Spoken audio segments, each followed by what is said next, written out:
Voulez-vous faire partie de la Fédération de Russie ?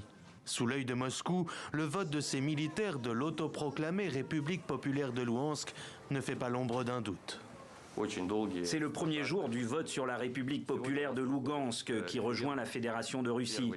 C'est quelque chose que nous attendions depuis 8 ans. 8 ans de souffrance et enfin cela se produit aujourd'hui. Prévu jusqu'à mardi prochain, les référendums d'annexion des territoires ukrainiens se tiennent dans les régions séparatistes pro-russes de Louhansk et de Donetsk à l'est, mais aussi dans les zones sous occupation russe, dans les régions disputées de Kherson et Zaporijia au sud. Depuis les succès enregistrés par la contre-offensive ukrainienne, ces scrutins ont été organisés à la hâte.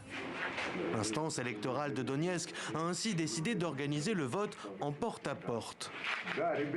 Oui, je choisis oui. Il n'y a pas d'autre moyen.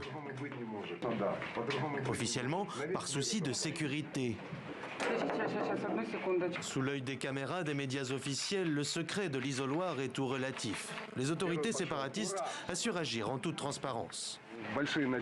J'ai de grands espoirs pour ce référendum. C'est un plaisir de voter. Nous plaçons notre espoir dans la Russie de tout notre cœur. Nous voulons rentrer chez nous le plus vite possible. Nous voulons que la Russie nous prenne sous son aile.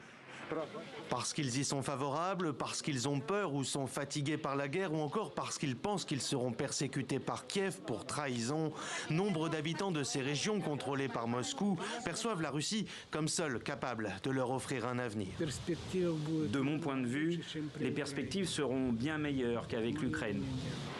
Un discours inlassablement répété par ceux que le Kremlin appelle réfugiés, ces Ukrainiens qui ont fui les combats de l'Est et du Sud et ont été accueillis en territoire russe. Spécialement pour eux, des bureaux de vote ont été ouverts à Moscou ou à Khabarovsk, dans l'extrême est du pays.